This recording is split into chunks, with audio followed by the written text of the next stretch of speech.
Ideja bija kaut kas jauns, neredzēts, jo vēl šobrīd daudz vietas vides aizsardzība asociējas cilvēks inspektors, protokols rokā un skaļā pārliecībā es sargāju dabu un tev ir jāpieraujas. Un ļoti bieži arī šī te dabas aizsardzība tiek uztverta pilnīgi atžgārni, ja, ka tas ir apdraudējums manai saimnieciskai darbībai man pašam.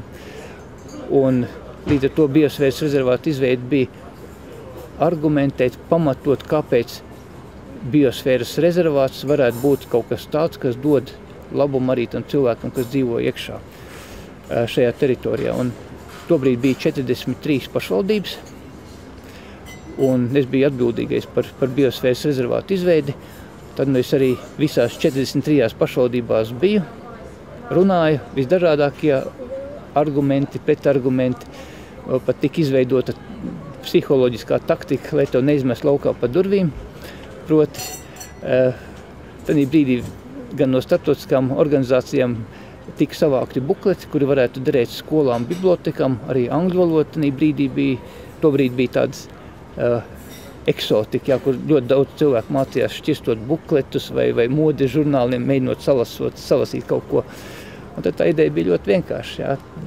Tiekoties ar pagastu cilvēku, iedot viņam rokās tas, ko sainīt ar lietām, tas ir jums un jūsu skolē, tur ir labas lietas. Un mēs gribam sadarboties un par šīm lietām. Un viņš jūt, ka tur ir krāsaini attēli, kurus gribētos pašķirstīt, un viņam rodas kaut kāda interese, viņš man neizmet laukā. Un, es pat esmu pārliecināts, ja šī biosfēras rezervāta veidošanās sāktos kaut vai 5 gadus vēlāk, mēs nebūtu sasnieguši, jo tobrīd bieži vien sākās arī pat ģimeņu starpā kašķi par zemi, par īpašumiem, un dabas aizsardzība tobrīd arī vietvietām parādījās, ka viņi arī tādi ļoti krasi. Mēs sargājam dabu un cilvēkam ir jāatkāpjas. Un visādā ziņā tobrīd mūs uztvēra drusku ar aizdomām. Līdz ar to mūsu darbību vajadzēja pierādīt, ka mēs esam viņu uzticības cienīgi, ka viņi to paraksta, ka konkrēti pašvaldība pievienojas biosfēras rezervātam, ka viņi nav to devuši vai parakstījuši tā, un pēc tam to nožēlo.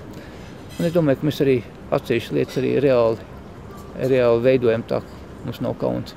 Tā birokrātiskā procedūra, tā godīgs, ko bija pat samērā vienkārši, ja, jo tur tie bija standarta jautājumi, un mēs jau arī toreiz sākām tā drusku apklausināties pēc citiem biosfēras rezervātiem un pajautājām, kā viņi to ir rakstījuši. Mums blakus kolēģi Igaunijā bija. Ja. Un es domāju, ka tas nebija tas sarežģītākais. Sarežģītākais bija pārliecināt cilvēkus tepat Ziemeļvidzemē, ka tas, ko mēs darām, tas viņiem nekaitēs. Ja.